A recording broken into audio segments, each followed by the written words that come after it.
Jorge Elahá. Vamos lá. Vamos lá. Eu vou fazer uma primeira pergunta já.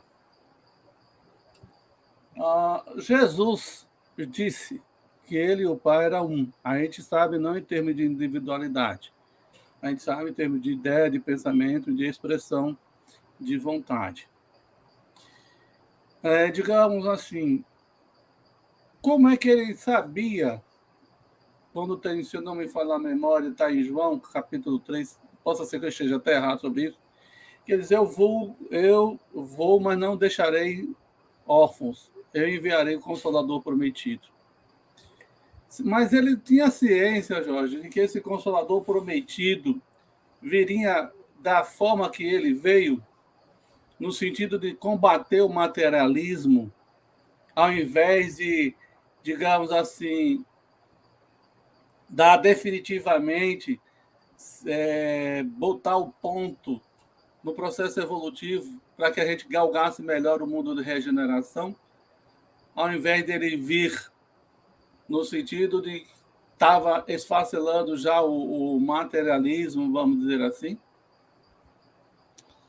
E se ele tem essa presciência, e aonde é que ficaria, se ele está na presciência, aonde é que ficaria a questão da liberdade de escolha dos povos, vamos dizer assim? O Espiritismo como doutrina pode ser uma doutrina nova com seus 164 anos. Mas as verdades espíritas, elas não são novas. O Espiritismo não é o dono da reencarnação, não é o dono da mediunidade, da imortalidade da alma e nem de nenhum dos seus demais princípios, lei de causa e efeito, o que quer que seja que se queira evocar, não são propriedades do Espiritismo. O que é propriedade do Espiritismo é o nome, por exemplo, reencarnação, foi criado por Allan Kardec, mediunidade foi criado por ele, espiritismo foi criado por ele. Então, assim, as palavras, elas são novas no sentido de serem criadas recentemente, mas os conceitos que elas expressam são muito antigos. A ideia da reencarnação é chamada na Cabala de Gilgulin, entre os gregos palingenesia, na Índia era chamado de renascimentos. Então, essa ideia da transmigração das almas, que era também apresentada no Nepal por Buda, no conceito da chamada metempsicose, é velho. Os conceitos são velhos. Por que as verdades espíritas são velhas? A resposta para essa pergunta está na obra O que é o Espiritismo, quando Allan Kardec diz que o Espiritismo, se fossem queimados todos os seus livros, ele se reescreveria de novo. Diz Kardec, se algum dia se tomassem todas as obras espíritas, e nessa época não tinha internet, então ele queimando o livro, ele acabava com a ideia, né? Se fosse hoje, não dava mais. Então ele diz assim, se tomasse todas as obras espíritas, se queimasse todos os livros, ele se reescreveria. Aí continua, não talvez com o mesmo nome, mas com as mesmas ideias. Porque as ideias que ele contém estão na lei da natureza. E ninguém pode ir contra a lei da natureza. A reencarnação está na lei da natureza. A mediunidade está na lei da natureza. Tanto isso é verdadeiro que as religiões antigas tinham isso. Bhagavad Gita, os Vedas, a ideia do Buda, o pensamento da Cabala, tinham as verdades assemelhadas ao pensamento espírita. A diferença está na metodologia, na robustez científica que o Espiritismo possui, uma vez que as outras são revelações religiosas e, portanto, não tem o calço da ciência para dar a sustentação das suas falas. Já o Espiritismo foi concebido num outro momento histórico, no qual já foi oferecido à criatura humana uma forma de comprovar as verdades estabelecidas do ponto de vista religioso. Então, quando ele dizia que viria um novo Consolador, está na lei da natureza, ninguém pode fugir disso. Era evidente que isso iria acontecer, porque seria o processo natural do amadurecimento da humanidade. Na medida em que a humanidade amadurecesse, ela ia ter que rentear com essa revelação de maneira universal. E agora que estamos na transição planetária, nós estamos com ela na mão porque espíritos em transição planetária de provas e expiações para a regeneração recebem como revelação isso que a gente está recebendo como espiritismo. Porque foi a mesma revelação, em termos gerais, que chegou lá atrás quando os espíritos migrados aportaram na Terra, ou seja, nessa camada evolutiva de saída de provas e expiações para entrada em regeneração ou não entrada e recomeço no mundo de regeneração, de provas e expiações, a revelação entregue é essa. Por isso que o Bhagavad Gita, os Vedas, a Cabala e todos os demais iniciados antigos, como no Egito Antigo, têm pensamentos assemelhados, porque são as revelações que estão na lei da natureza oferecida aos espíritos nesse patamar de evolução. Então, Jorge, portanto... Oi. Tem outra pergunta. Deixa eu só concluir. Então, portanto, o espiritismo, ele era previsto não do jeito necessariamente como ele veio, mas que essa onda de informações chegaria à humanidade era fato. Nós, sim, enfrentaríamos um momento no qual nossas vidas seriam transformadas com a revelação que, aparentemente nova, era uma repetição dos princípios apresentados lá atrás para os povos antigos. Jorge, há uma pergunta aqui também, outro pessoal do chat gostaria que você respondesse. A pergunta foi formulada por Flávio. Jorge, qual o significado da expressão Jesus, o leão de Judá? Essa expressão de leão de Judá, ela decorre de um momento no qual Jacó, o pai de Judá, reúne os 12 filhos e vai oferecer para os filhos a informação sobre o que seria cada um deles. Aí diz, o Benjamim será o lobo, Zebulon será o barco, se não me engano, Zebulon é o barco, o outro vai ser a serpente. Cada um ele faz uma comparação. Judá, o leão. As outras tribos todas, embora ele não fosse o filho mais velho, ele ficaria na condição de ser aquele que teria o Messias. E no Antigo Testamento, muitas vezes é referido ao Messias como sendo o leão da tribo de Judá. O leão como sendo a força, aquele que vai comandar. Então, é nesse sentido que a gente encontra a figura do leão de Judá posto nos textos que aparecem no Antigo Testamento. No Novo Testamento, isso até nem é muito utilizado, né? A gente não encontra muito essa expressão, porque ela é uma expressão mais própria dos conceitos do Antigo Testamento, né? Isso está lá atrás, em função de Judá, que era o quarto filho de Jacó. Era Rúben, Simeão, Levi e Judá. Rúben fez bobagem, Rúben, Simeão, Levi também cometeram um equívoco, então o Messias veio pelo quarto filho, que foi Judá. A gente sabe que, por vezes, o espírito não consegue suplantar o momento histórico daquela civilização, daquele momento. Não porque ele não queira. A minha indagação reflexiva é porque ele precisa aproveitar a situação e as circunstâncias. Aí surge a pergunta: por que Jesus não reencarnou como mulher, e sim como homem? Porque a sociedade judaica tinha um aspecto profundamente patriarcal, não é? Havia uma força muito grande conferida aos homens e não às mulheres. Até mesmo a presença de homens em yeshivás não é permitido. Só aos homens é permitido estudar a Torá, só aos homens é permitido ter o contato com a lei.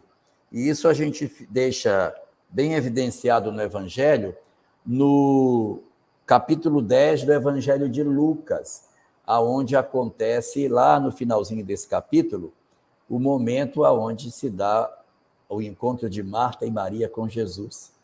E Marta reclama porque sua irmã quer ficar misturada com os homens. ouvindo Jesus, o que é uma coisa completamente fora de padrão. Não havia esse tipo de conceito. Fosse ele uma mulher, certamente teríamos tido muito mais dificuldade de obter a sua mensagem. Certo. Eu vou fazer uma pergunta, enquanto o pessoal está se preparando para elaborá-las, eu vou fazer as perguntas aqui. Jorge, diante do que a gente vê, né, a necessidade de Jesus ter reencarnado no povo judeu foi muito mais além do que simplesmente, entre aspas, né? Me perdoe a expressão. Foi muito mais além, é muito mais além do que ter sido um povo monoteísta. Bastaria só ser monoteísta para ter recebido Jesus, vamos dizer, um espírito de alta envergadura, ou tinha alguma coisa a mais que ele queria passar para as pessoas através desse povo? Tinha sim. Além da ideia do monoteísmo, havia toda uma cultura de conduta apontada dentro da Torá. A Torá ela possui um modelo de família, uma estrutura familiar, uma forma de funcionamento que é diferente dos outros povos. Se você for procurar como é que a família grega funcionava, ela funcionava diferente da família judaica. O modo de funcionar a família é diferente. A família romana também tinha modelos de estrutura diferentes da família judaica. A família judaica é extremamente patriarcal, com uma autoridade de pai e mãe muito forte. O incesto dentro da família não é permitido, não é uma prática aceita. E você tinha vários lugares do planeta em que havia muito mais licenciosidade nos conceitos humanos, na forma de entender o que era o certo e o que era errado.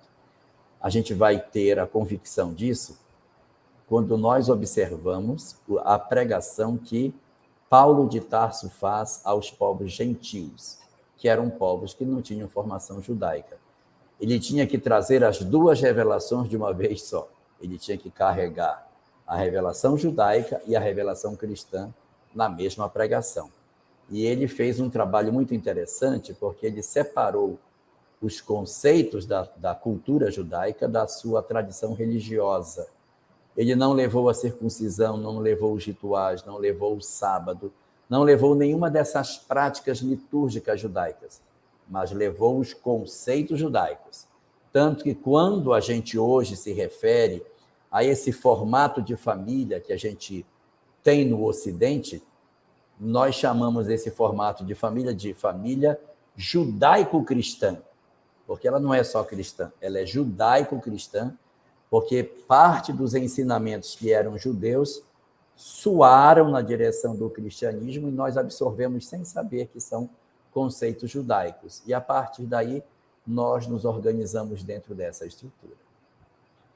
Só fazendo uma observação, Marcos me lembra que Jesus não reencarnou, Jesus está encarnado, encarnou, que foi a primeira encarnação dele aqui na Terra, tá bom? Muito obrigado aí, Marconte. Perfeito, Marconte. A expressão, o mal não é o que entra, é o que sai da boca do homem, porque está cheio o coração. Jesus foi... Vamos colocar assim no tom de brincadeira. Jesus não tinha preocupação com a higiene, Jorge? E às vezes a pessoa pode chegar e dizer assim, não, mas o mal não é o que entra, o mal é o que sai. Né? Qual é o sentido que a gente pode ver essa expressão? Porque a cultura judaica ela era muito rígida. Muito rígida. Tem animais que você pode comer. Você só pode comer peixe se for de escama. Se tiver barbatana, não pode comer. Nenhum fruto do mar. Não pode comer lula, camarão, ostra, mexilhão. O judeu não come isso. Não pode comer nenhum batráquio, nenhum sapo. Não é permitido. Só é permitido comer aves se essas aves tiverem os pés sem membrana. Se tiver membrana no pé, os judeus não podem comer. Não pode comer ave de rapina. Não pode comer animal de 4 patas que não rumine e não tenha os pés fendidos. O animal, para ser comido, tem que ter uma fenda no meio do pé e ruminar. O boi tem o pé fendido e rumina, então a carne do boi pode. O cavalo rumina, mas não tem o pé fendido, é um casco uno, não pode comer. O porco tem o pé fendido, mas não rumina, não pode comer. Uma série de regras, não pode comer vísceras, não pode comer sangue. O animal é abatido, posto de cabeça para baixo, tem que escorrer todo o sangue para que ele possa ser consumido. Há uma quantidade imensa de regras de alimentação. Não se pode misturar leite com carne. Se tomar leite, só pode comer carne 2 horas depois. Se comeu carne, só pode tomar leite 6 horas depois. Louça de leite não pode misturar com louça de carne. É muita regra, muita. E aí, há essas observações, eu estou só falando de alimentação. E da vestimenta, que a vestimenta tem que ser de um jeito, do outro, não pode ser assim, não pode estar sujo, não pode isso. Então, é um exercício interminável de paciência para que você consiga realmente entender o que é que você tem que fazer. Então, era tanta regra que acabava as pessoas se tornando intolerantes, porque eu tinha tanta coisa para obedecer que, na verdade, isso não me interessava em nada. A parte da conduta era menor, considerando o tanto de coisas que eu tinha que obedecer nessa regra. Então, por conta disso, por conta dessas circunstâncias, o Cristo tentando alertar o homem para não ficar extremamente preocupado com os aspectos litúrgicos e não com aquilo que você, de fato, está fazendo, ele diz: o mal não é o que entra na boca do homem, o mal não é esse excesso de rigor de alimentação. Muito pior do que isso é o que fazemos das nossas vidas, é o que sai de nós. São as nossas ações, as nossas palavras, os nossos pensamentos. O mal não é o que entra pela boca do homem, mas o que sai dele. Então, é a reflexão sobre a importância de nós cuidarmos muito mais da nossa transformação moral do que nos aspectos exteriores de culto. Aí eu pergunto, de onde veio tanto conhecimento, tantas questões nesse sentido, se não teria uma percepção? Isso foi uma maneira empírica ou foi através, digamos, de instrução, inspiração mediúnica? Como é que eles chegam a essa conclusão? E por que dessas Qual? proibições? Moisés. As que vocês mencionou, né? Da falta Moisés. fendida, do leite, por aí vai. Moisés. São regras de Moisés. E aí, não pode comer caranguejo, não pode comer nada disso. Tudo isso é um animal que é proibido para os judeus. Não é permitido esse tipo de alimentação. Mas está na base do Levítico, lá no 3º livro de Moisés, Gênesis, Êxodo, Levítico. Lá em Levítico está esse monte de orientação de alimentação que não acaba mais. É muito detalhe de como tem que comer, o que não pode, o que pode. E assim, se você for pensar, existem muitos desses animais que hoje são considerados dentro da nossa cultura. Eu não sei se tem isso aí do lado do Nordeste, mas na Amazônia tem muito. São chamados de animal remoso. Chama animal remoso aí também? Laelder? Chama animal remoso. Olha, eu fiz uma cirurgia, eu não posso comer carne de porco que vai inflamar. Já viu as pessoas falarem isso? Então, todos esses animais que as pessoas dizem que são remosos, que predispõem a uma inflamação, que a gente não come quando está dentro de um processo de cicatrização, eles estão alinhados com as proibições de Moisés. Se isso é fato ou se isso é apenas um mito, eu não sei. Mas existe, sim, uma preocupação das pessoas em não comer aquilo exatamente que Moisés proibiu, dizendo que fazia mal à criatura.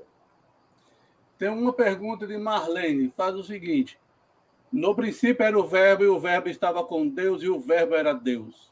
Ele estava no princípio com Deus. João 1 e 2. Todas as coisas foram feitas por ele, e sem ele nada do que foi feito se fez. Pronto, você complementou. Daria para explicar esse termo verbo nesse aspecto? O verbo aí é a palavra, o verbo aí é a vontade.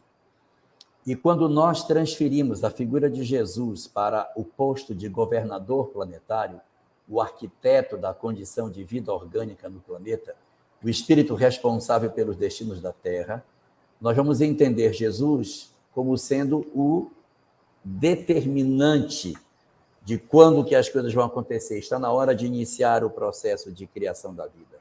Começamos a fazer isso. A autoridade máxima, sua vontade é que determina os destinos da Terra. Então, ele é o verbo porque ele é a fala. Ele é o que diz. Ele é o que determina as coisas. Ele fala. Sua vontade é obedecida pelo conjunto dos espíritos que estão ligados a ele, por um processo de hierarquia, e é ele, o governador planetário, onde promana as decisões sobre os destinos do orbe. Então, ele é a palavra, ele é o verbo, a fala, a vontade, o querer, a decisão. Marcondes de Freitas faz a seguinte pergunta. Professor, o senhor pode falar sobre o burro do profeta Balaão que falou? Marcondes, essa história da burra, jumenta, sei lá, do profeta Balaão, é uma história que a gente precisa colocar na conta do fantástico, não é? O que mais pode ter acontecido tenha sido uma manifestação de voz direta, se é que o fenômeno assim se deu. Essa burra, o Lael dela, ela fala. Ela fala. Aí como é que ela fala se é uma burra? Então Deus operou um milagre, ela falou. O mais razoável é que alguma entidade possa ter produzido aquela voz direta e aí foi atribuído a ela.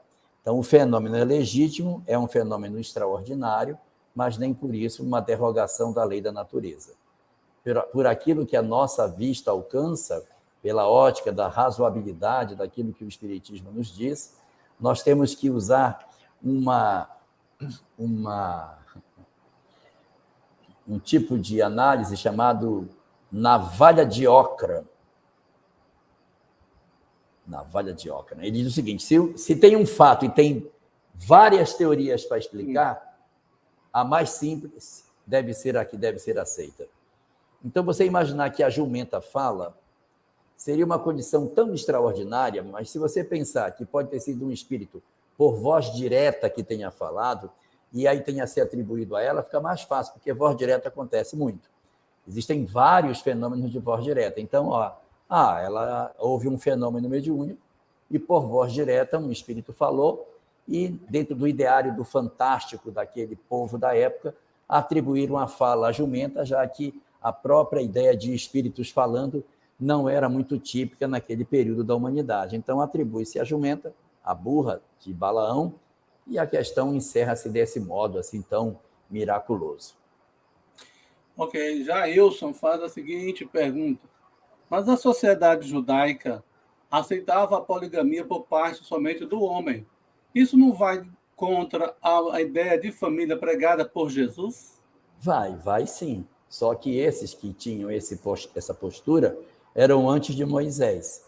Foram os patriarcas Abraão e Jacó que tiveram várias esposas. Abraão teve sua esposa e teve filho com sua criada, chamada Agar, a sua serva, e Jacó teve 4 esposas. Casou com 2 irmãs, Raquel e Lia, que trouxeram suas 2 escravas, Bilha e Zilpa, formando assim 4 esposas. Mas eles são muito anteriores ao judaísmo, eles são dos primórdios, eles são os patriarcas. Mas nem por isso deixam de estar errado. Você está certo, nem por isso deixam de estar errado. Deveriam não ter feito isso, mas fizeram. Então, eles não são referência nesse sentido, porque a regra judaica ainda não teria acontecido.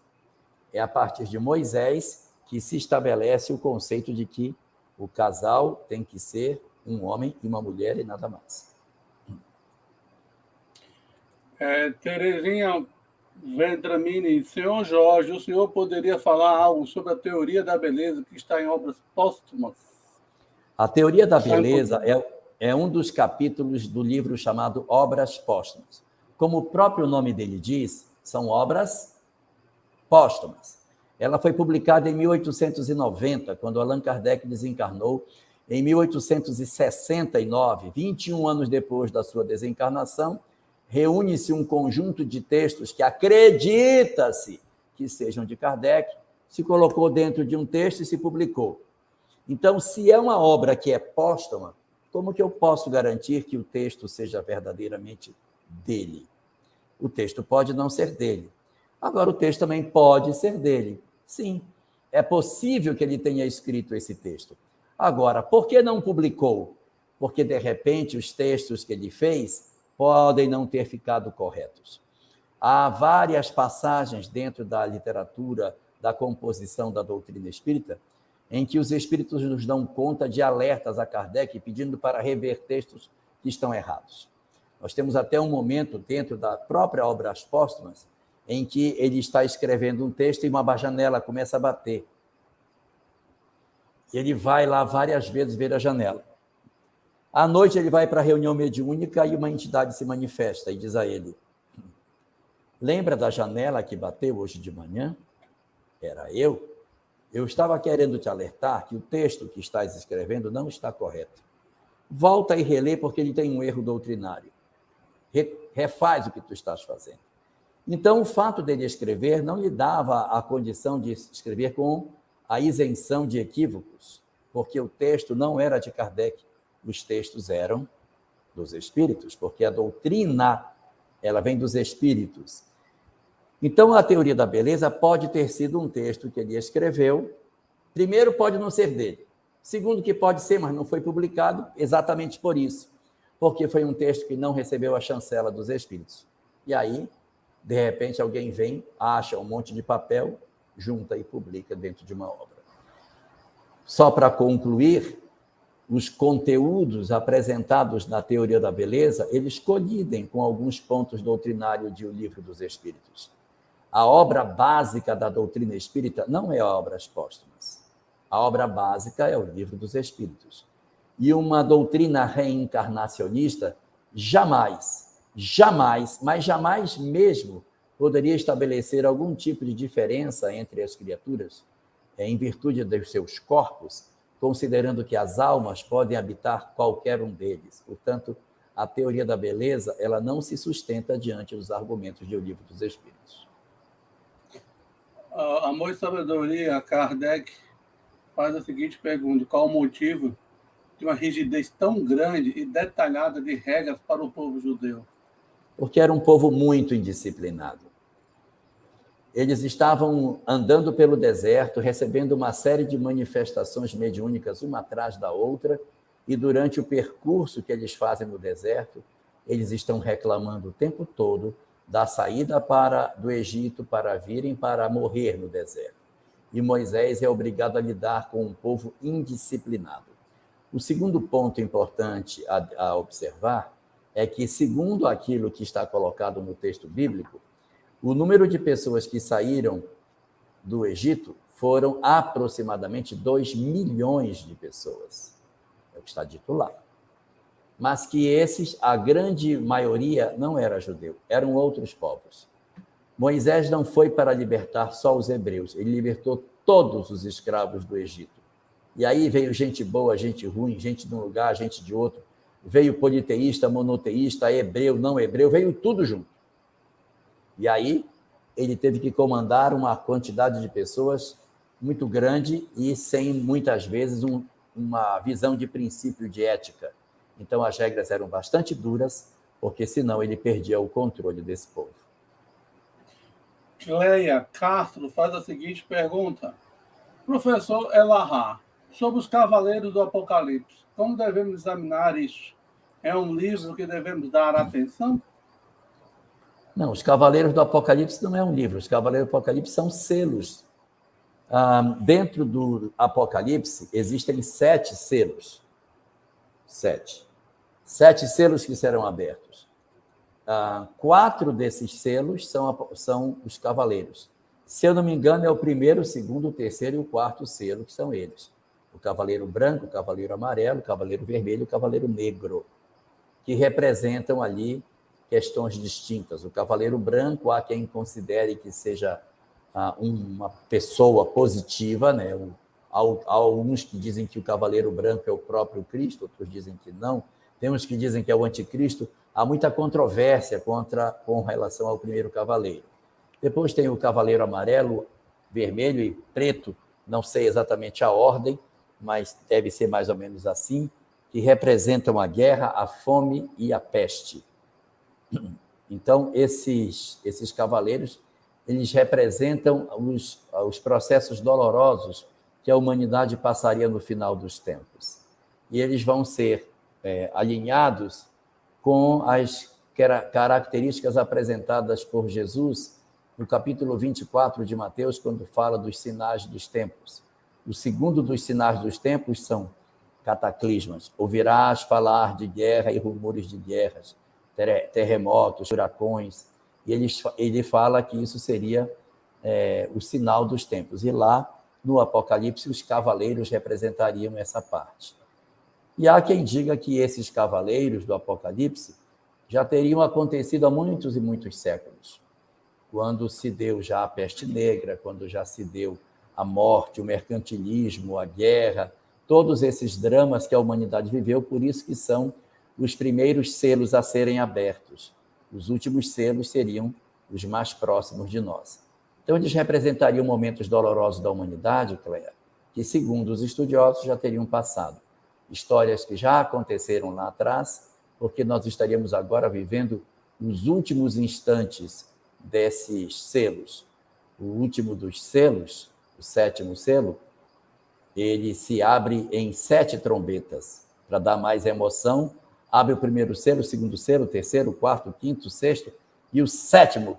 Quando abre o sétimo para dar emoção, primeira trombeta do sétimo selo, segunda trombeta, aí vem 7 trombetas, sendo que as 3 últimas trombetas são chamadas de primeiro ai, segundo ai e o terceiro ai, que é quando tudo seria, segundo se diz, terminado e a transição planetária estaria conclusa. Altanice Nunes, boa noite, Altanice, faz a pergunta. Amigo, o que entender sobre a marca da besta, que será nos últimos tempos?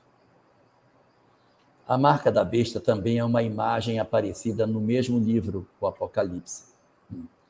Ela aparece lá como sendo 666. Ah, não, esse é o número da besta. O número da besta tem a marca da besta. A marca da besta tem sido objeto de muita discussão.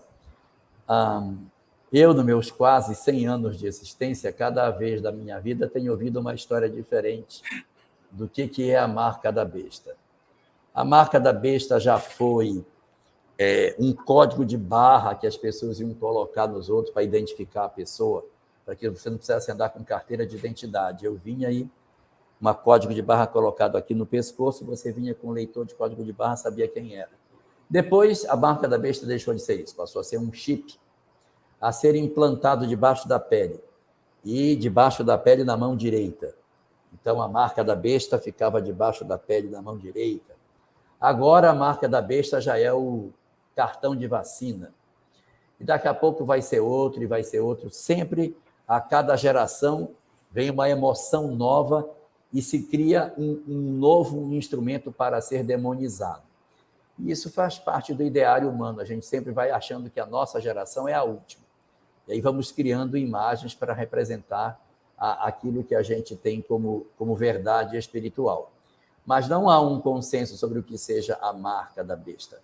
Existem alguns, como Kairbay Schutel, na obra Análise Sintética do Apocalipse, que diz que a marca da besta era o mercantilismo, um período lá atrás, onde ninguém comprava e ninguém vendia se não tivesse a marca da besta, ou seja, um carimbo que existia lá na Idade Média que autorizava vender e comprar as mercadorias, ler ou não ler livros. Laelder sabe muito bem do Index Librorum Prohibitorum, que quem não tivesse o carimbo de permissão de leitura, a obra não poderia ser lida, poderia ser queimada junto com seu autor. Então, a marca da besta seria o carimbo da autoridade religiosa para que se pudesse fazer qualquer coisa sob a sua autorização. Sandra Oliveira faz a seguinte pergunta para nós. Senhor Jorge, gostaria de saber se Maria de Madalena ou Maria de Magdala reencarnou após o convívio com o Cristo, ou se foi mentora espiritual, assim como é Joana de Ângeles, mentora de Divaldo? Essa é a Sandra Oliveira de Navegantes, eu acho que é. Se for, boa noite, Sandrinha. Se não for, boa noite, Sandra, do mesmo jeito. Olha, nós temos poucas informações seguras sobre Maria de Magdala após a sua desencarnação.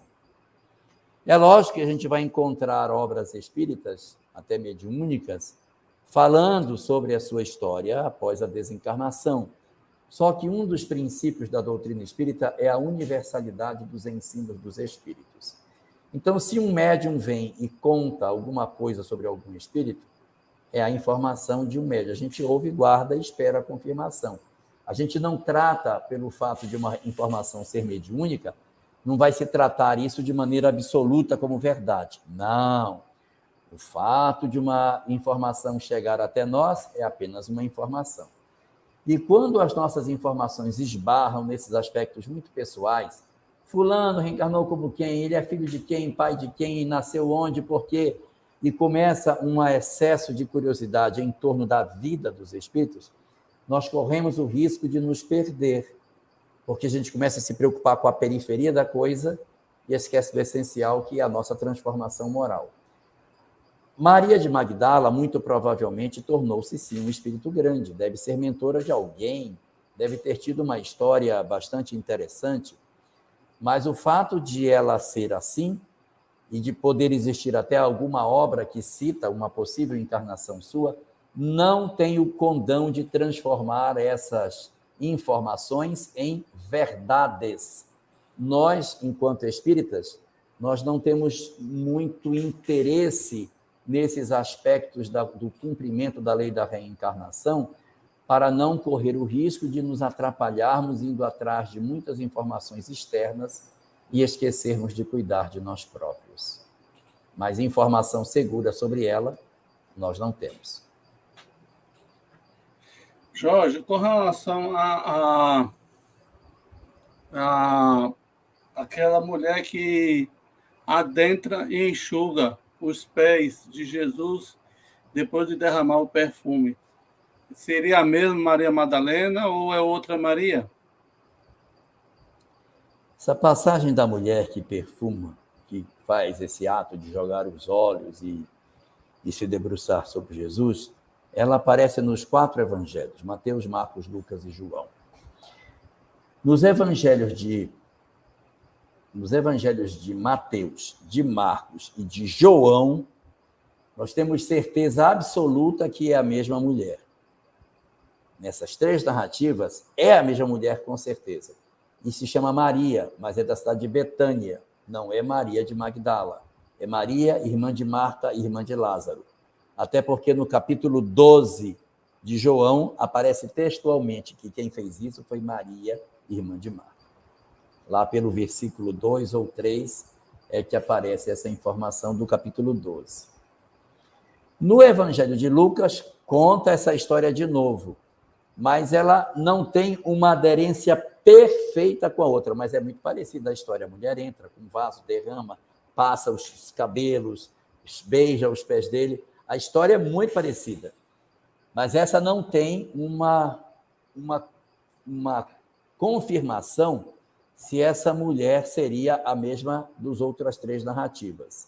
Há quem diga que sim, essa 4ª mulher é a mesma das outras 3 narrativas e, portanto, Maria de Betânia e não Maria de Magdala. E há quem defenda a ideia de que a história, embora muito parecida, não seja a mesma mulher, seja Maria de Magdala. Então, nós temos aqui 3 teorias. Lá vai a primeira. Todas as 4 narrativas são Maria de Betânia. Narrativa número 2. 3 narrativas são de Maria de Betânia e uma é Maria de Magdala. E uma terceira hipótese. As 4 narrativas são a mesma mulher, porque Maria de Betânia é Maria de Magdala. Essa hipótese também existe. Então, nós temos todas essas possibilidades. Como a gente não tem uma informação cabal sobre isso, a gente fica aguardando alguma coisa que possa confirmar qual das 3 hipóteses é a mais correta. Jorge, aquela situação em que a mulher Ciro Fenícia fica chorando, né? Não sei se é Ciro Fenícia. Ciro Fenícia. A mulher cirofenícia, ela é do Líbano. E ela chega e diz assim, pede para que Jesus a socorra por causa do filho. Ou, eu acho que é o filho em vez da filha, é o filho. Filha, aí ele diz é assim, uma filha. É uma filha, e ela diz assim, ele diz assim, eu não vim senão para aqueles que são os filhos de Israel. Não é lícito dar, né, o pão àqueles que são dos filhos de Israel. Aí a mulher diz assim, mas Senhor, os cães até os comem cães se alimentam da migalhas da que caem da sobra mesa que dos seus sai dos senhores. filhos dos seus donos. Você poderia dar um apanhado para nós nessa expressão? E a outra pergunta, eu vou já dizer assim, dá-se-á aquele que tem, mesmo aquele que imagina ter, tirar-se-lhe-á. É outra passagem. Vamos lá. Chamado de princípio de Mateus, no último versículo da parábola dos talentos. Acho que é Mateus 27, mais ou menos, por aí. Vamos lá para a mulher cirofenícia. A mulher cirofenícia procura Jesus para tentar curar a sua filha. E Jesus responde a ela que ele veio antes às ovelhas perdidas da casa de Israel. Observe a palavra antes na construção da frase. Eu vim antes para as ovelhas perdidas da casa de Israel. Ele veio antes porque ele viria depois para outros locais. Quando ele faz a instrução aos 12, ele diz assim, e diante as ovelhas perdidas da... Não entreis na casa, não vades aos gentios, nem entreis na casa dos samaritanos, e diante as ovelhas perdidas da casa de Israel. Então havia um plano. Qual era o plano? Primeiro as ovelhas perdidas da casa de Israel, depois dos samaritanos, e por último os gentios. Havia um planejamento para que isso acontecesse. Primeiro você precisaria criar corpo dentro de Israel, onde era mais fácil a pregação. Quando Jesus manda seus discípulos para entrar nas aldeias dos judeus e evitar as aldeias dos samaritanos, é porque quando você tem pessoas que têm pouca experiência, você tem que mandar para os locais mais fáceis. Depois você dá as tarefas mais difíceis. Então, no começo da vida pública do Cristo, o trabalho não era para divulgar para todo mundo. Ele precisaria criar uma musculatura doutrinária dentro de Israel para depois, em ondas sucessivas, alcançar a Samaria e depois alcançar os povos gentios, que ele iria fazer com Saulo de Tarso. Quando Saulo aparece, ele diz, agora já pode mandar para os gentios. Agora já está implantado, chama Saulo e diz, tua tarefa é lá, papai. Aí manda Saulo de Tarso para pregar fora de Israel. Então você vê como é um plano. Primeiro era num lugar, depois num segundo ponto dentro de Israel, mas para um segundo povo, que eram os samaritanos, e depois para fora de Israel, para pregar aos outros povos. Quando ela pede, ele diz, eu vim antes as ovelhas perdidas da casa de Israel. Aí ela intercede. Senhor, mas até os cães comem da sobra que vem da mesa dos seus das mesas dos seus senhores. Aí ele diz, em verdade, vos digo que nem Israel viu uma fé como essa, vai e cura a moça. Ou seja, embora ela não pertencesse do ponto de vista étnico, cultural, àquele povo que já tinha aquela estrutura já formada dentro do pensamento judaico para facilitar o avanço das suas ideias, ela, embora sendo fenícia, tinha o espectro da fé que a autorizava a receber o benefício. Aí ele vai e atua em relação a ela. Então, para responder a pergunta, é um plano de degraus. Primeiro os judeus, depois os samaritanos, depois os gentios. Ela quis vir antes. Ele não quis, mas ela provou que podia. Sério, você tem condição, eu vou te atender. Remetendo-se à primeira lei, né, que é o Antigo Testamento. Há um caso lá que me chama a atenção, eu esqueço, assim, em termos de memória. Não, respondi a segunda. Sim, foi. Respondeu não, vá lá. Vamos lá. A segunda frase, ela é o último versículo da parábola dos talentos. Quer ver? Dar uma verificada aí, que eu acho que é isso. Parábola do talento, último versículo. Certo. Ele dá 5 talentos para um, dá 2 para o outro e 1 para o outro. O que tem 5 torna 10, o que tem 2 vira 4, o que tem 1 enterra, fica só com 1. O dono da vinha vem, o dono da terra vem, vê que o cara enterrou e diz: retira o talento de quem enterrou e entrega para o que tem mais. Porque o que mais tem, mais lhe será dado, e ao pouco que tem, o pouco que tem será tirado. Vamos fazer uma transposição disso para uma situação mais prática. Eu tenho uma família formada por um pai, uma mãe e muitos filhos. Imagina que tem uns 8 filhos. E esse pai é um pai que ele não é um pai muito responsável. E quando ele percebe que ele vai ter muita criança para tomar conta, ele abandona a família e larga a família para trás. Olha, esta família que ele recebeu seria a grande oportunidade desse cara crescer, pois ele joga fora a oportunidade, ele enterra o talento dele. Mas ele tem um filho mais velho, que é um cara super dedicado, super preocupado, que quando o pai vai embora, ele que já tinha feito muitas conquistas com os talentos que Deus lhe deu, diz para a mãe: não se preocupe, mãe, eu vou cuidar dos meus irmãos. E ele assume o papel de, como irmão mais velho, a figura paterna dos irmãos. Quem ficou com o talento que foi enterrado? Quem ganhou os méritos que o pai abandonou? O pai enterra o talento, e o talento é transferido para o que tem mais recurso. Então, ao que tem pouco, o pouco que tem será tirado. Ele não vai ter a oportunidade porque ele abandonou a prova. Tudo que ele poderia ganhar de experiência com essa prova, ele abandona. E esse recurso passa para a mão daquele que era o que tinha mais recursos para poder multiplicar esse talento. E só para dar uma ilustração mais clara do que eu estou dizendo, imagina que esses 5 talentos que o cara recebeu foi inteligência, escolaridade, capacidade produtiva, espírito de liderança e empreendedorismo. Com esses 5 talentos, ele dobrou.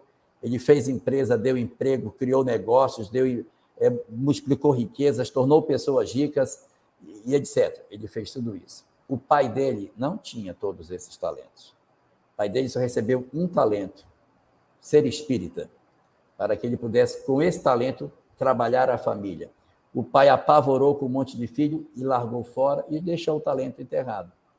Aí o filho vai assumir a responsabilidade dos irmãos para criar, e esse talento que estava entregue ao pai vai ser entregue a eles. Ele agora merece receber a mensagem espírita para que ele possa acomodar sobre os ombros de maneira mais fácil os dramas que a vida vai lhe exigir. O Roberto Nomura faz a seguinte pergunta: sobre o lavar das mãos de Pôncio Pilatos. Será que foi... sobre o lavar das mãos. Será que foi acrescentado para suavizar os romanos?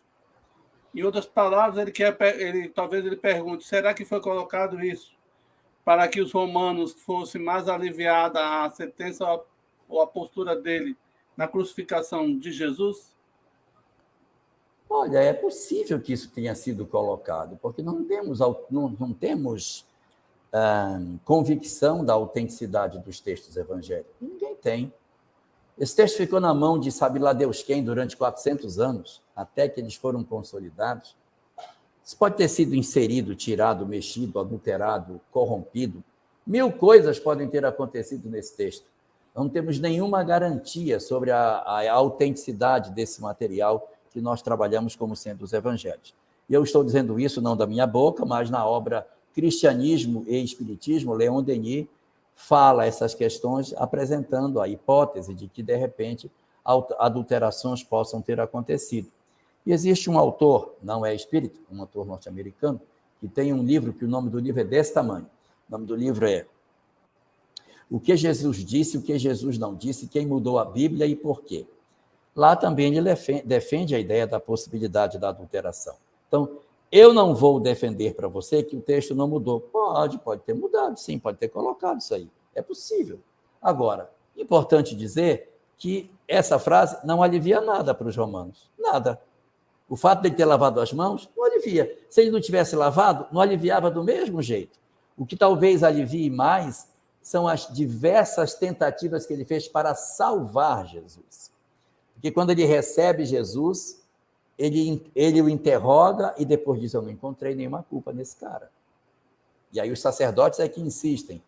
E ele diz, bom, então eu vou mandar açoitá-lo para que ele, então, atenda ao interesse de castigo dos sacerdotes e deixe esse cara em paz. Aí manda bater nele e traz de volta para ver se ele se acalma.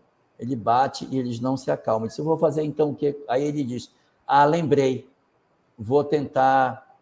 Não, antes de fazer isso, a mulher dele manda um bilhete. Tome cuidado, sonhei que tu julgarias um homem injusto. Toma cuidado para não seres injusto com ele. Aí ele lê o bilhete, olha para Jesus e diz, esse é o cara que ela sonhou. Ai, meu Deus. Tentar de novo. Vou tentar de novo. Lembrei que tem a possibilidade de, na Páscoa, soltar um cara. Aí traz o Barrabás e o povo, escolhe Barrabás. Já estavam esperando o Barrabás. Barrabás estava preso há muito tempo e o pessoal sabia que ele estava preso, portanto, eles foram comparecer ali porque iam retirar o amiguinho deles da cadeia. Jesus foi preso de noite, não tinha WhatsApp, ninguém teve condição de saber que ele estava preso ou não. E aí, por conta disso, ele, na hora de ser oferecido junto com Barrabás, o povo tira Barrabás e empurra Jesus. Aí é que ele diz, e o que eu faço com ele agora? Aí eles dizem, crucifica-o, crucifica-o. Tem um momento ou outro em que ele quer soltar Jesus e os sacerdotes dizem, tu não vais soltar ele. Porque se tu soltares esse homem, nós te denunciaremos a César. Porque tu soltas os traidores do Império Romano.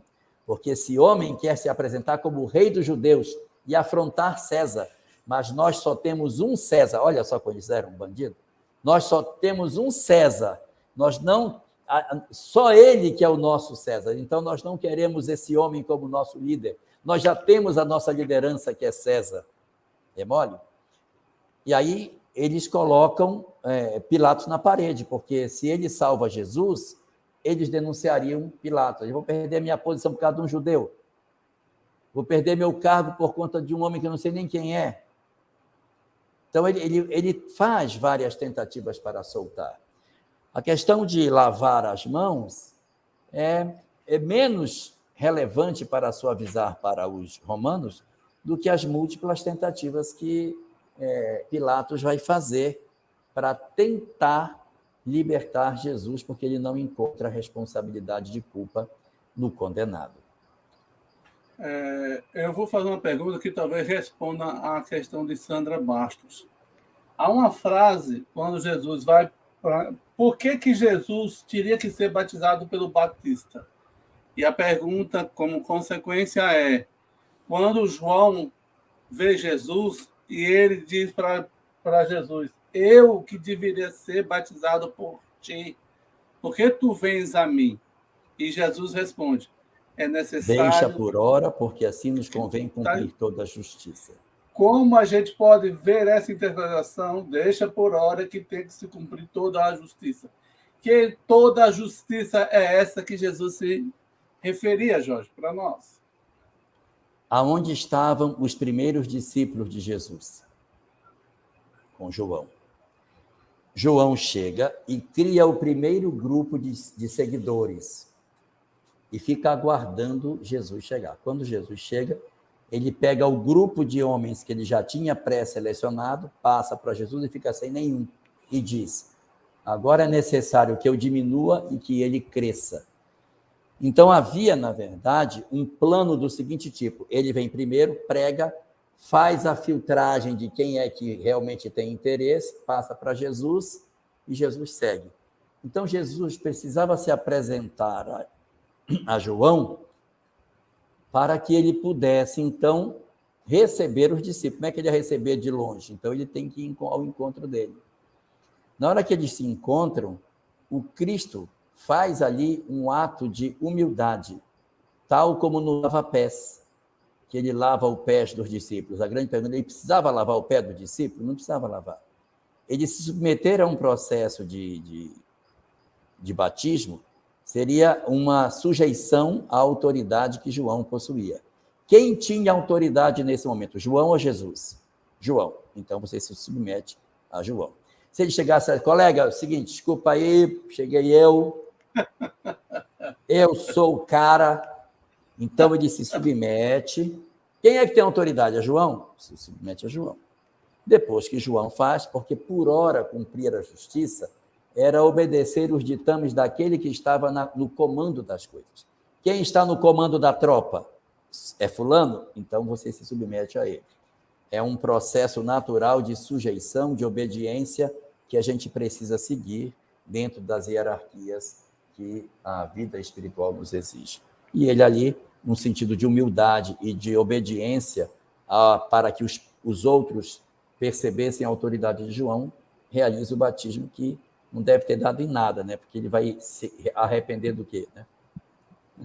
Só respondendo um pouquinho aqui, Jorge, a Cléa Castro, o nome do livro é O que Jesus Disse e o que Jesus Não Disse, de Bart Ehrman. Bart Ehrman, tá? Esse mesmo. Eu tenho todos os livros dele. Muito bom, é bem interessante. Aí, Jorge, diga. Mas tem mais um pedaço. Quem mudou a Bíblia e por quê? Só ler Isso. O que Jesus disse, o que Jesus não disse, quem mudou a Bíblia e por quê? E por quê? Isso. Só o título já é um livro, né? Jorge, diz assim, no momento da ceia, da última ceia, Jesus diz o seguinte, na expressão livre, tá? Não literal. Vais à praça e diz ao homem que tem uma ânfora e falais o seguinte, o senhor... Isso é antes. É antes, né? Antes para saber o local onde ia ser a ceia. Pronto. Como é que ele sabia diante disso e que aquela pessoa iria acolhê-lo? Na verdade, quem diz isso para ele são os que estão mais próximos, né? Então, você tem ali uma série de espíritos benfeitores que estão cuidando daquela circunstância. Aí diz, Senhor, a gente vai fazer com que isso aconteça. Nós vamos tirar o cara Quando os caras vierem, a gente tira o outro para eles se encontrarem. E aí ele diz, então vamos acertar assim. Quando ele tirar a ânfora, vocês levam ele para fora e fazem eles se encontrarem. Não, nós faremos. Aí ele diz, quando vocês forem, vocês vão encontrar uma jumentinha do lado de um jumento e um homem carregando uma ânfora. Vão com ele e digam, o Senhor vai vir cear aqui. E ele vai ajeitar para vocês um lugar para a nossa ceia. E aí ele fala isso e os espíritos que atuavam no campo mais baixo da coisa se encarregam de intuir quem sai, quem entra, quem vê, quem enxerga, para promover o encontro das pessoas. Mas era preciso que alguma circunstância se desse para que eles pudessem encontrar o lugar aonde eles deveriam fazer a ceia. Ele poderia ter dito, olha, vocês vão no local tal, bate na porta, vai aparecer um homem. Vocês digam que o Senhor está vindo. Pronto. Tá bem, essa é para você, Jorge. Só quem pode responder é você mesmo. Essa veio de encomenda. Lenita Rangel faz a seguinte pergunta. O corpo de Jesus era igual ao nosso? Gente, ele saiu por quê? Porque você disse que era só eu para responder. O corpo de Jesus era igual ao nosso? Ele desmoralizou-se quando sumiu do sepulcro. Obrigada. Só você para responder. Põe de novo, porque tem muitas. Eu vou botar. O corpo de Jesus era igual ao nosso. Ok, aqui, não. Tá. O corpo de Jesus era igual ao nosso? Olha, o corpo de Jesus precisa ser igual ao nosso, senão ele não é mestre.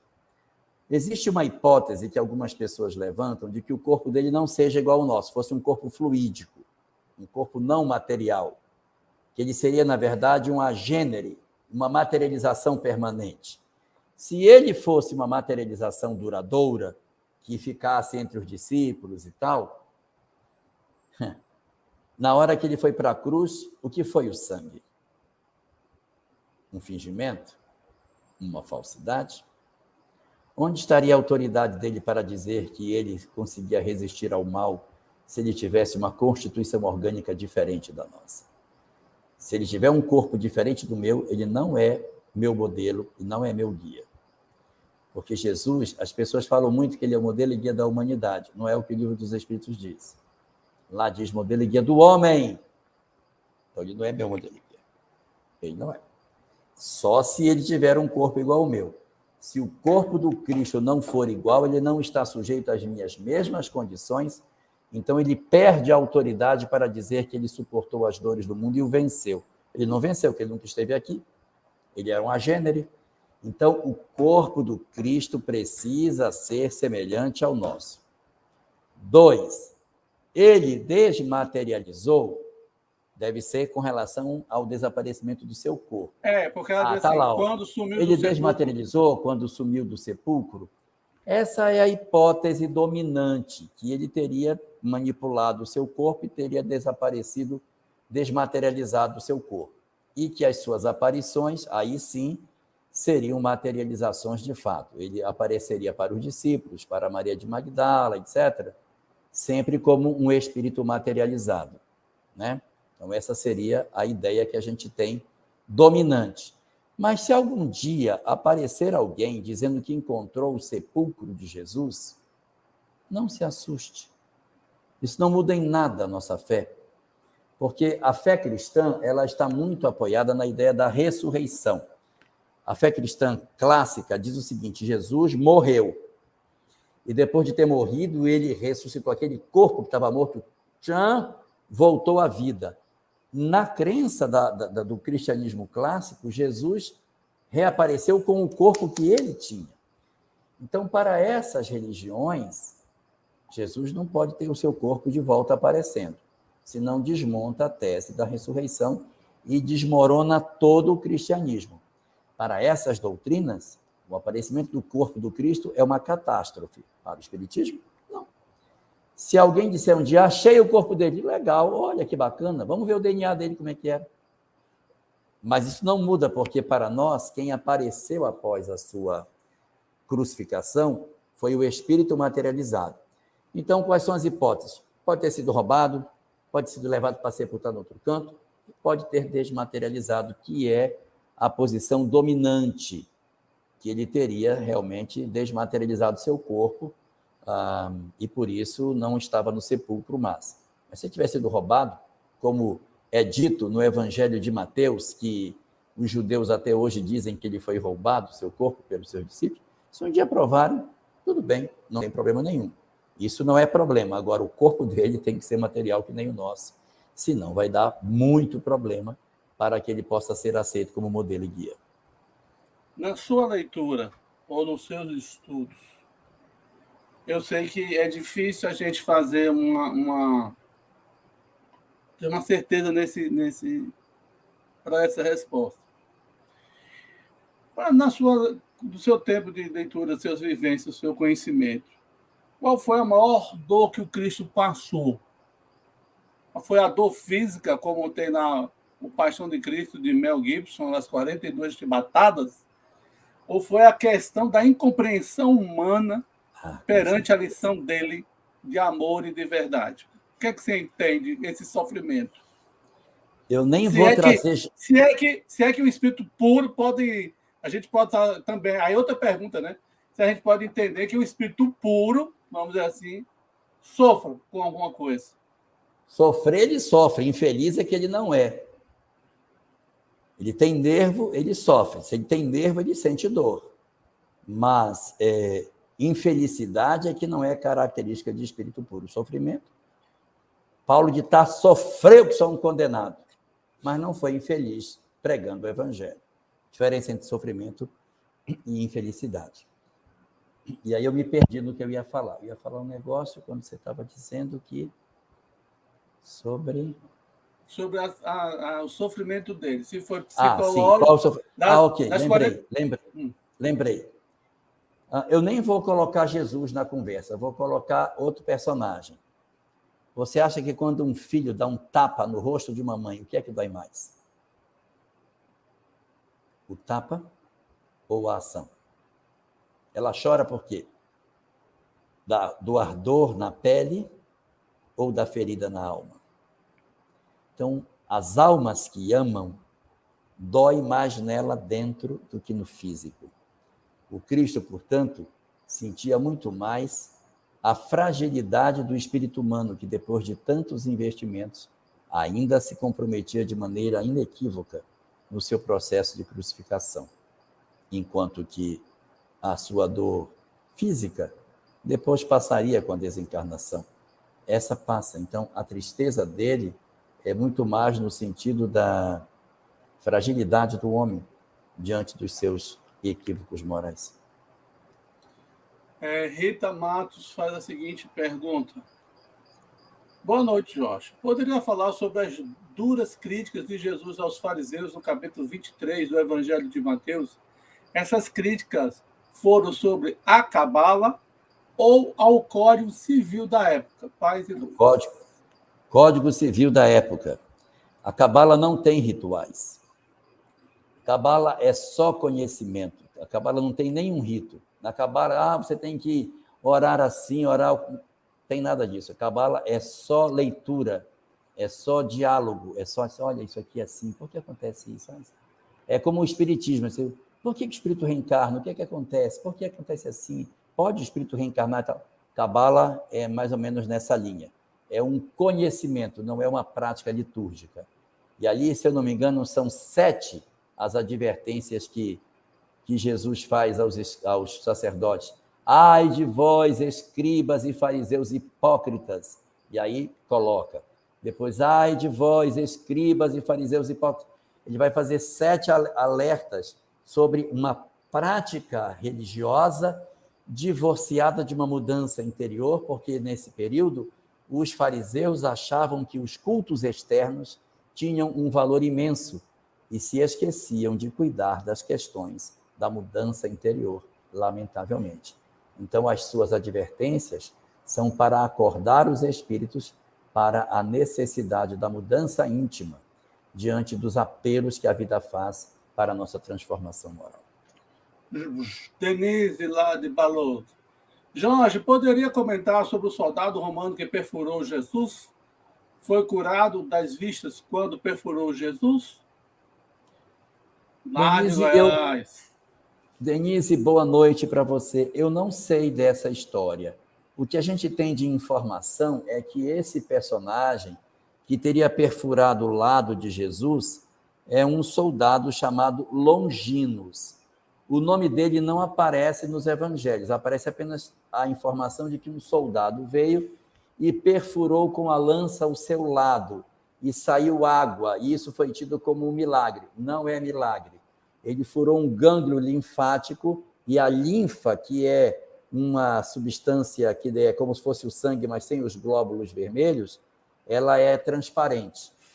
Quem já se ralou alguma vez que tirou assim um pedaço do joelho, já percebeu que sai, além do sangue, como se fosse um sangue transparente. É uma salmoura, né?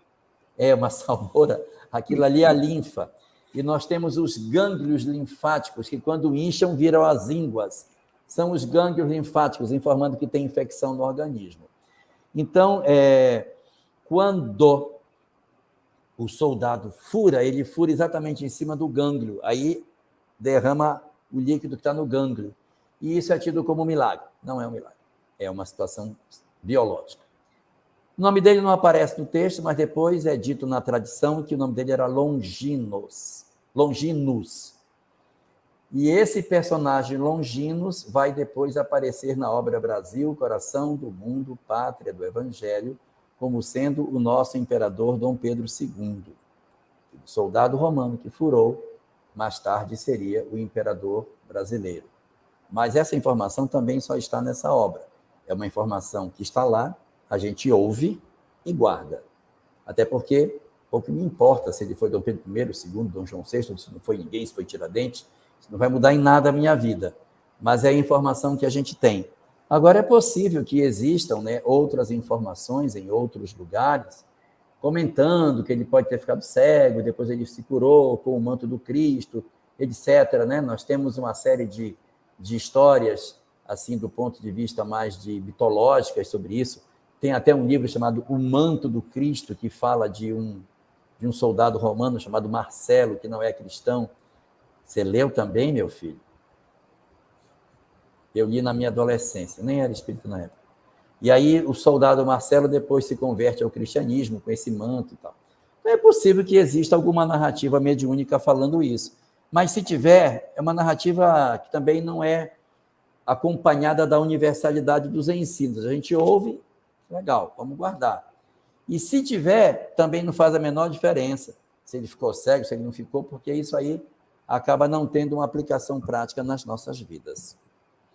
Pelo seu imenso e vasto estudo que você tem, pela estrutura cultural, né, que você possui, da tradição judaica que você detém, sabendo que o povo daquela época era muito machista, tá certo?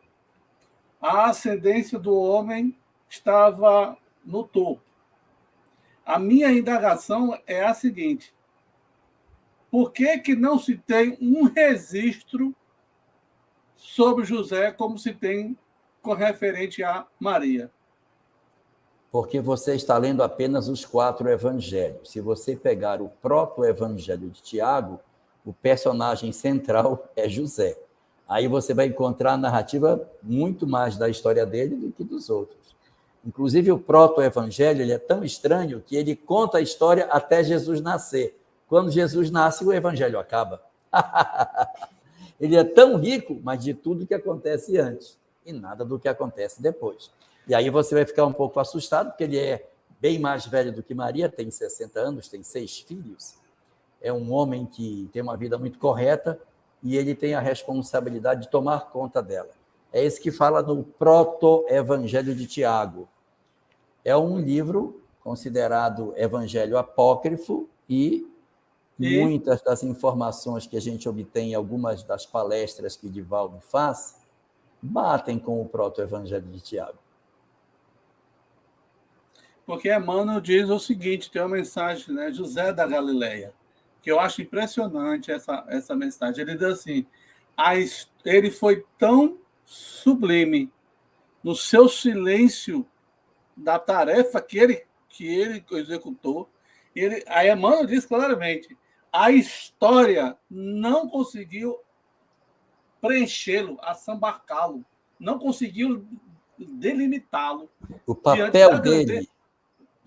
da grandeza dele. O papel dele era ser o protetor, e ele foi. Foi o silêncio, como ele diz assim, ele promoveu o silêncio sagrado para que a tarefa do mestre fosse executada. Sem dúvida nenhuma. Ele foi... Se Jesus, vamos dizer assim, se Jesus vingou, José é o responsável. Foi ele que cuidou. Ele impediu a matança dos inocentes, ele que cuidou, fez o parto, teve envolvimento muito direto com tudo isso. E foi muito importante. Só o fato dele ter aceitado ela, entre aspas, né, já gestante, entre aspas, né, silenciou muita coisa, né, dali, no caso, né? E como é que você vê esse fato? Existem tantas narrativas. Os 4 evangelhos convergem para o fato de que eles não teriam tido nenhuma conjunção carnal. O proto-evangelho de Tiago também diz a mesma coisa, que eles não tiveram nenhum tipo de relacionamento. Agora, não é necessário que seja assim. Ela poderia ter ficado grávida e isso não significaria, porque pureza não está no corpo, está na alma. Uma mulher não deixa de ser pura quando ela tem um relacionamento sexual. Ela deixa de ser pura quando sua mente se corrompe. Então, ela poderia continuar sendo uma mulher divinal, mesmo tendo tido um relacionamento com um outro homem. Nada impede. Agora, não é impossível a produção, a materialização de um espermatozoide. É impossível? Não, não é. É só desnecessário, né? Por que você faria isso? Então, existem muitas hipóteses para essa questão. Então, a hipótese da materialização do espermatozoide é uma. A hipótese de uma relação carnal é outra. A hipótese de repente, ter havido a relação com outra pessoa também aparece. Então, você tem um conjunto de informações que circulam em torno desse fato. Agora, o mais importante aqui é nós preservarmos a imagem e a intimidade de Maria porque, de certa maneira, é a vida íntima de alguém que a gente fica cascovilhando, e para nós não vai ter nenhuma aplicação prática no sentido do que a gente vai fazer com esse dado. Eu sei que você já respondeu essa pergunta, mas eu vou socializá-la para que todas as pessoas que estão entrando pela primeira vez ou não viram o vídeo anterior possam obter essa resposta dessa pergunta formulada por Lenita. Eu, de novo, quando Jesus se revelou com o comércio no pátio do... Revoltou, desculpe, eu disse revelou. Quando Jesus se revoltou com o comércio no pátio do templo, pode-se crer que ele perdeu a paciência? Ou isso é só uma alegoria sem fundamento? Eu me lembro que você respondeu essa pergunta, mas a gente está socializando, porque possa ser que tenha pessoas que não tenham visto a sua live, e é uma pergunta que sempre permanece, né, na nossa cabeça, a falta de paciência de Jesus. A ira divina, Deus também teve iroso. Olha, esse incidente do chamado a expulsão dos vendilhões do templo acontece na última semana da vida pública do Cristo, ou seja, quando ele estava em Jerusalém, naquela semana em que ele vai ser preso. Então, é uma semana muito agitada, ele já chega montado num burrico, escandalizando Jerusalém, faz esse momento no templo que deixa os sacerdotes super irritados. Depois tem o momento do tributo de César, que é outro problema. Então, é uma sequência de incidentes extremamente polêmicos que acontecem tudo na mesma semana. A cidade estava fervilhando de gente. Naquele período, havia um partido político chamado Zelotes, que estavam loucos para tomar o poder. Tinham um ódio dos romanos. Circulavam na cidade com uma cinta amarrada na cintura, com várias voltas, e entre as cintas eles escondiam uma espécie de punhal. Ficava escondido dentro da cinta. Esse punhal se chama Sicari. Judas Sicariot, o homem do punhal. Presume-se que Judas também era zelote. Jesus tinha um discípulo chamado Simão, o zelote.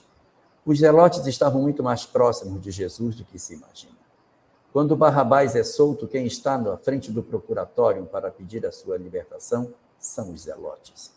Eles estavam profundamente bem organizados em Jerusalém, a 1 milímetro de fazer uma revolução, que eles promoveriam depois. Mas eles estavam sempre interessados em qualquer momento para promover tumultos e afrontar o poder romano e o próprio poder do templo, que era silente com relação aos avanços que o poder romano fazia dentro de Jerusalém. Quando Jesus visita o templo, e ele diz, não façais da casa de meu pai covil de salteadores, ele deve muito provavelmente ter falado isso, porque ele falava mesmo.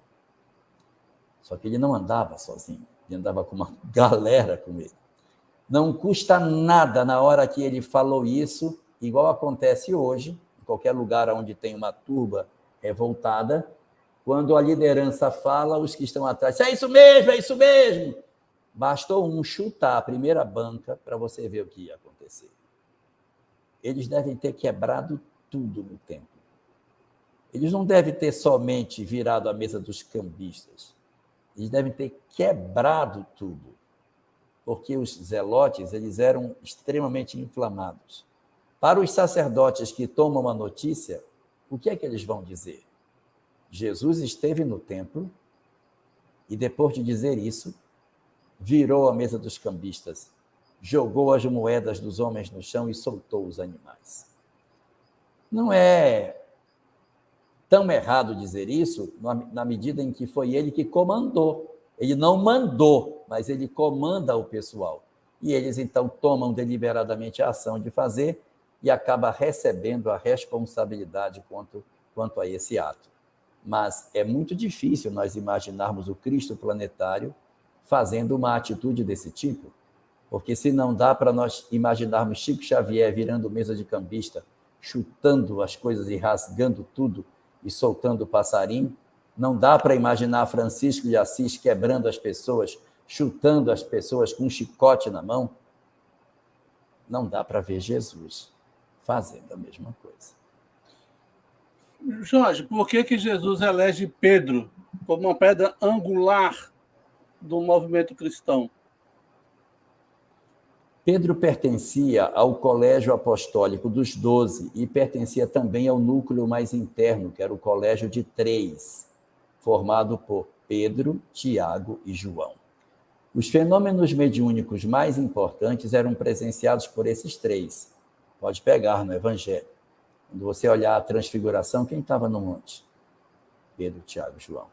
Quando houve a pesca milagrosa, quem estava no barco? Pedro, Tiago e João.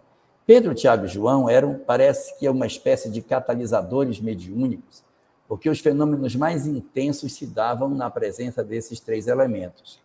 E entre eles, Pedro parecia ser o mais ardentemente vinculado a Jesus. Pedro era Pedro, Tiago era o irmão de João, e João é João o Evangelista. Então você tem ali 3 personagens. João, muito jovem, um adolescente ainda, não dava para colocar o peso nos ombros dele. Pedro, um homem maduro e extremamente voltado para a liderança. E Tiago, que foi, na verdade, um personagem um pouco mais distante, sem grande presença dentro da história do cristianismo depois do período em que se deu a crucificação. Então, quando você olha os 3, quem era o mais provável dos 3 para comandar o grupo? João era um adolescente. Tiago tinha pouca vivência em muitas coisas. E Pedro estava presente, participativo, falando, perguntando, se envolvendo de maneira muito intensa. Então, esse tinha que ser a pedra angular para todo o trabalho que deveria ser feito. Ok. Vamos fazer uma última pergunta. A Casa Espírita Seara de Luz faz as abordagens com relação aos documentos de Canuto Abreu, e menciona os 4 evangelhos, e a Federação Espírita Brasileira, por considerar demasiadamente rustanista, acabou mantendo todo o material para o seu acervo pessoal. Aí, isso redundou a seguinte pergunta da Casa Espírita Seara de Luz, que estou socializando. Quais conceitos espíritas Kardec estava se referindo que Rustain tinha controvertido?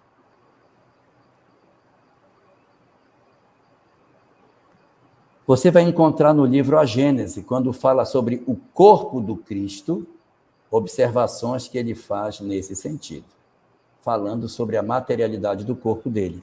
Kardec não tinha por hábito escrever criticando os outros.